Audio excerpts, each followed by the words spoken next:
ហើយដើម្បីថៃខ្លាចរត់កោះថែបហាសិប9D ខ្មែរជំរាបសួរប្រិយមិត្ត KH News ជាទីមេត្រីបន្ទាប់ពីមានការបាយធ្លាយអំពីការបញ្ជូនរថក្រោះប្រយុទ្ធថែបហាសិប 9D ចំនួន39គ្រឿងមកកម្ពុជានោះនៅគណៈពេលនេះរដ្ឋាភិបាលថៃបានបង្ហាញការមិនពេញចិត្តចំពោះប្រទេសចិនពីព្រោះការបញ្ជូនយុទ្ធោបករណ៍យោធាមកឲ្យខ្មែរស្របពេលដែលចំនួនព្រំដែនខ្មែរនិងថៃកំពុងតែមានភាពតានតឹងនៅឡើយថៃបានបង្ហាញក្តីបារម្ភថារថក្រោះទាំងនោះនឹងបញ្ជូនបន្តទៅព្រំដែននៅតំបន់ដែលមានចំនួនដើម្បីត្រៀមសង្គ្រាមជុំទី3នឹងខ្លួនចំណែកឯចិនឯនៅវិញមន្ត្រីអនុព័ន្ធសេនាយោធាប្រចាំការនៅថៃបានពន្យល់ភាគីថៃថារថក្រោះថេបហា19D ចំនួន39គ្រឿងដែលប្រគល់ឲ្យខ្មែរនេះគឺបានបញ្ជាទិញជាយូរឆ្នាំមកហើយចំនួនរហូតដល់93គ្រឿងឯណោះដោយចិនត្រូវបញ្ជូនវាមកខ្មែរតាមដំណាក់កាលនីមួយៗតើរថក្រោះប្រភេទនេះមានសមត្ថភាពកម្រិតណាទើបធ្វើឲ្យប្រជាមិត្តយើងភ័យខ្លាចរអានោះតាមពិតទៅរថក្រោះមួយនេះប្រទេសកម្ពុជាយើងក៏មានវាផងដែរគ្រាន់ថាសេរីចាស់គឺថេបហា19S ហើយវាក៏ធ្លាប់ត្រូវបានឆ្លងកាត់ក្នុងសង្គ្រាមជាច្រើនរាប់មិនអស់ជាពិសេសសង្គ្រាមស៊ីវិលនៅកម្ពុជានិងសង្គ្រាមថៃឈ្លានពានខ្មែរយើងក្នុងឆ្នាំ2025កន្លងទៅថ្មីនេះប៉ុន្តែសម្រាប់ស៊េរីទំនើបដែលចិនទើបផ្ដល់ឲ្យខ្មែរយើងពី3ថ្ងៃកន្លងទៅវាមានភាពទំនើបជាងស៊េរីចាស់ដោយរថក្រោះថេបហា 19D វាត្រូវបានធ្វើទំនើបកម្មចេញពីថេបហា 19D1 ជាទូទៅគេតែងតែហៅវាថា WZ120C ជាមួយនឹងទម្ងន់36តោនទៅ40តោនបណ្ដោយស្របទាំងកាំភ្លើងធំផងនោះគឺ6.4 ម៉ែត្រទៅតឹង3.27 ម៉ែត្រកម្ពស់2.9 ម៉ែត្រប្រើប្រាស់ម៉ាស៊ីនមានកម្លាំង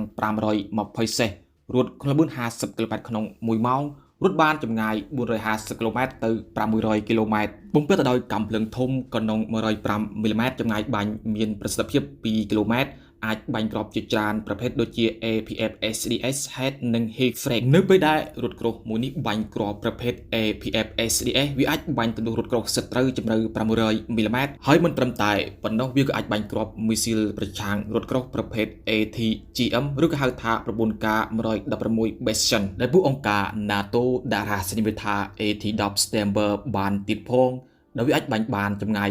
5.2 គីឡូម៉ែត្រអាចបាញ់ទម្លុះរថក្រោះសត្រូវជម្រៅ700មីលីម៉ែត្រហើយវាក៏អាចបាញ់ទម្លាក់អូថំភេកចក្រដែលហោះក្នុងរយៈកម្ពស់ទាបរថក្រោះប្រយុទ្ធធុនថេបហា 19D បំពេញទៅដោយប្រព័ន្ធគ្រប់គ្រងមធ្យោបាញ់ដោយកុំព្យូទ័រប្រព័ន្ធឡាស៊ែស្វែងរកគោលដៅប្រព័ន្ធសម្រាប់មើលនៅពេលយប់មើលបានចម្ងាយ 1400 ម៉ែត្រឬក៏បំពាក់ទំនើបជាងនេះទៅទៀតមើលបានចម្ងាយ 2100 ម៉ែត្រSmart Imager Night Vision គឺជាប្រព័ន្ធដែលអនុញ្ញាតឲ្យខ្មាន់កំភ្លើងអាចមើលសត្រូវបានយ៉ាងច្បាស់មិនថាពេលយប់ឬក៏ពេលថ្ងៃនោះទេ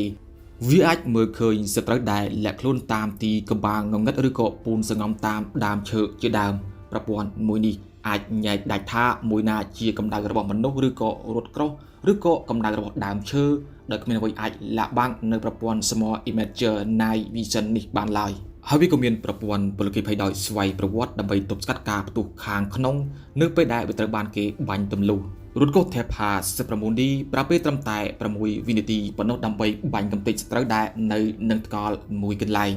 និងប្រើពេល9វិនាទីដើម្បីបាញ់កំទេចសត្រូវកំពុងចល័តបម្លាស់ទីចំណែកនៅលើដំបូលរបស់វាក៏មានបំពាក់ផងដែរនៅកាំភ្លើងយួន 12.7 មីលីម៉ែត្រឬក៏ 7.62 មីលីម៉ែត្រឧបករណ៍បាញ់គ្រាប់បែកផ្សែងដើម្បីបំបាំងខ្លួនកិច្ចពីសត្រូវនៅទូប៉មឬក៏តូរ៉េតមានបំពាក់គ្រឿងសឹកបន្ថែមដែលជាទូទៅគេតែងតែហៅវាថាអាវក្រោះការពារ EOA និងនៅផ្នែកខាងមុខនៃរថក្រោះនេះក៏មានបំពាក់ផងដែរនៅគ្រឿងសឹកការពារវាអាចការពារពីការវាយប្រហារដោយគ្រាប់មីស៊ីលប្រឆាំងនឹងរថក្រោះនិងគ្រាប់កាំភ្លើងធំរបស់សត្រូវថេបហា 19D ប្រើប្រាស់កម្លាំងទាហានចំនួន4នាក់សម្រាប់ប្រតិបត្តិការ